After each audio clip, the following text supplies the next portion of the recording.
नमस्कार दोस्तों, मेरा नाम शेर सिंह ठाकुर है। आज हमारे मस्कुलर डिस्ट्रॉफी वॉरियर अभिज्ञान आए हैं छत्तीसगढ़ से। अभिज्ञान, थोड़ा सा मुझे अपने बारे में बताइए। मैं जब 8 साल का था तब मेरी चलने की चाल में थोड़ी दिक्कत आई थी और 3 साल में मैं जब 3 साल का था तब मैं हल्का से एड़ी उठा के चलता था। एड़ी उठाने के कारण लेकिन फिर भी मैं दौड़ता था। लेकिन मैं जब 8 साल का हुआ तब मुझे पता लगा कि मेरे को मस्कुलर डिस्ट्रॉफी है। अच्छा। फिर मेरे को 2025 में इस जगह का पता लगा तो मैं यहाँ अपने एनुअल एग्जाम्स छोड़कर वापस आया यहाँ। आपको मतलब आपके पेरेंट्स के थ्रू पता चला, डॉक्टर के थ्रू पता चला, कैसे पता चला बेटा? मेरी सिस्टर है, वो अमेरिका में काम करती है, वो इससे जुड़ी हुई हैं। तो अच्छा, मस्कुलर डिस्ट्रॉफी से जुड़ी हुई है। जब से उन्हें पता लगा तब से वो जुड़ी हुई हैं। तब पता चला कि हमारे इंडिया में हिमाचल प्रदेश सोलन में एक जगह है, उसका नाम है Indian association of muscular dystrophy. तो मैं यहाँ आया और जैसे ही मैं आया यहाँ मुझे बहुत सारे लोग मिले। यहाँ के लोग स्वभाव में भी बहुत अच्छे हैं और उसके बाद यहाँ खाना भी बहुत अच्छा मिलता है। फिर therapies like physiotherapy and hydrotherapy and make it improve me. ठीक है, मतलब मैं इम्प्रूव हो, मेरे में इम्प्रूवमेंट आया। मैं व्हील चेयर में आया था, मैं चल लेता था हल्का हल्का। मैं दिल्ली एयरपोर्ट में व्हील चेयर लिया था। मैं जब यहाँ पहुँचा तो मैं गोदी में उठ के आ रहा था, फिर मेरे को व्हील चेयर मिली। लेकिन अब मैं चल कर जा सकता हूँ अपनी जगह पे, अपनी व्हील चेयर पकड़ के। और आज तो मैं बिना पकड़े चलना सीख गया। क्या बात है अभिज्ञान। मम्मी का 3 साल से सपना था कब चलेगा ये। मैं नहीं चल पाता था उतना ना, मतलब बाकी बच्चों से मैं नहीं खेल पाता था। तो मम्मी का 3 साल से सपना था कब चलेगा, और आज मैंने वो सपना पूरा कर दिया। वो सपना पूरा हुआ। और संजना मैम, विपुल सर को थैंक यू, क्योंकि उनके कारण ये सेंटर बना। सेंटर बनने के कारण बहुत से मरीज ठीक हो गए, उसमें से मैं भी एक हूँ। तो अभिज्ञान बेटा, आप ये मुझे बताओ कि जो फिजियोथेरेपी आप यहाँ पे कर रहे हो और जो आप पहले कर रहे थे, दोनों में फ़र्क क्या है? फ़र्क ये है कि यहाँ पे सब चीज़ें, बहुत सारी मशीनें, टिल्ट और शोल्डर व्हील और cycling, pulley and physiotherapy many. ठीक है, तो बेटा कुछ ऐसी फिजियोथेरेपी की एक्सरसाइज है जो आपको लगता है कि आप जब अपने घर वापस छत्तीसगढ़ में जाओगे तो वहाँ पे भी कर सकते हो? Yes sir. क्योंकि अगर आप सेम एक्सरसाइज वहीं जाके या सेम फिजियोथेरेपी आप वहाँ जाके भी कर सकते हो, तो जो आपकी कंटिन्यूस अभी चलने की प्रैक्टिस बन गई है वो आपकी वहाँ जाके और कंटिन्यू हो सकती है।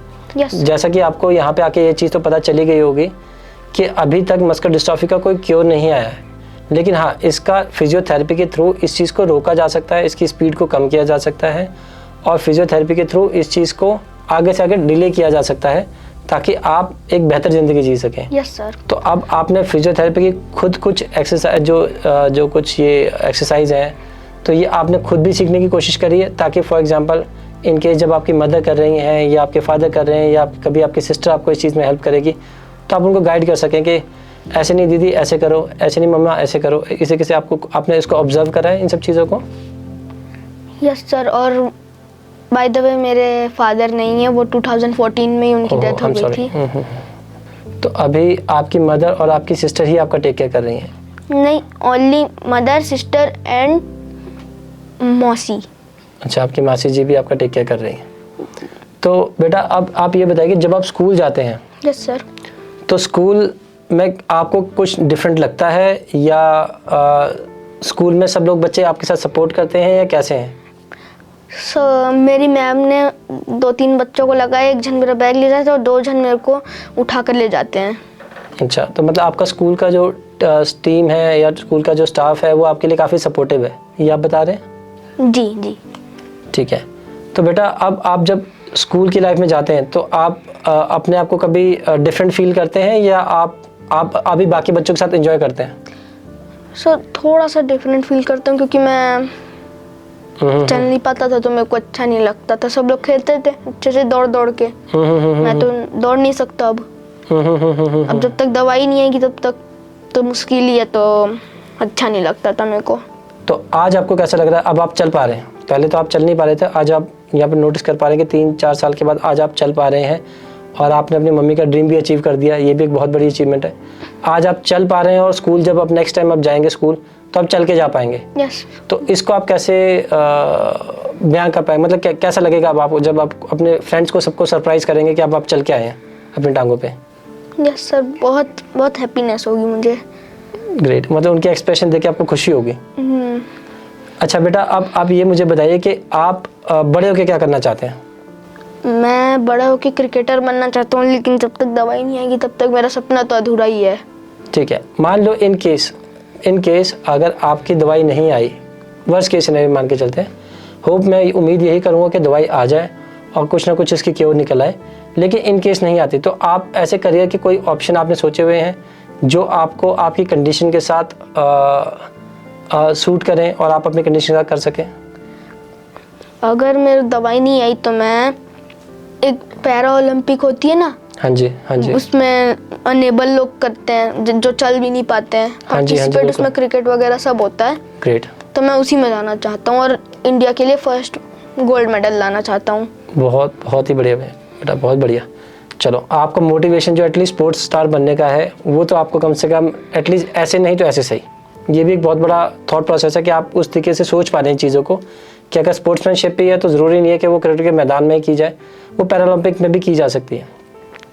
और बेटा, आप जब आप मानव मंदिर में जब आते हैं तो आपको यहाँ पे क्या क्या एक्टिविटीज़ हैं जो आपको लगता है कि जिससे आपको एक डिफरेंट फील होता है, मतलब आपको लग रहा है कि और भी फिजियोथेरेपी के अलावा वो सब चीज़ें भी आपको बहुत सपोर्ट कर रही हैं इम्प्रोवाइज़ करने में? ये हमारा फर्स्ट टाइम था।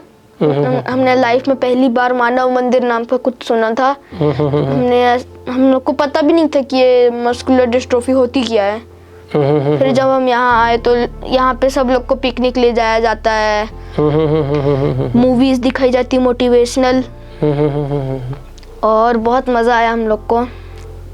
चलिए, आई होप आप अपनी लाइफ में जो आपका ड्रीम है, आप एक क्रिकेटर बनना चाहते हैं, आप वो बने और आपके वो सारे ड्रीम्स अचीव हो सकें, और आपकी ये जो खुशी है जो आज आपने यहाँ पे आके इतने टाइम के बाद फील करी है, ये आपको और ज़्यादा इम्प्रोवाइज़ करे और जल्द से जल्द हम इसकी क्योर आइडेंटिफाई कर सकें। तो थैंक यू सो मच बेटा, आप आए और आपने अपना टाइम दिया। मैं सबके लिए एक वो देना चाहता हूँ कि लाइफ में कभी भी अपने आप को कमज़ोर मत समझो, क्योंकि तुम कमज़ोर नहीं हो अंदर से, चाहे तो कुछ भी कर सकते हो। An example Sanjana ma'am and Vipul sir. Great, बहुत बढ़िया। चलो, मैं उन लोगों ने इतनी बड़ी बड़ी चीज़ें अचीव की, लेकिन फिर उन्होंने इस जगह का निर्माण किया जिसके कारण आज लाखों लोग चल पा रहे हैं। लेकिन बहुत सारे लोगों को नहीं पता कि यहाँ पे एक सेंटर है, यहाँ के लोकल लोगों तक को नहीं पता है। तो मैं ये आशा करता हूँ कि ये सब तक ये खबर पहुँचे कि हमारे भारत में ये जगह है, यहाँ पर आइए और अपना इलाज कराइए। धन्यवाद। धन्यवाद।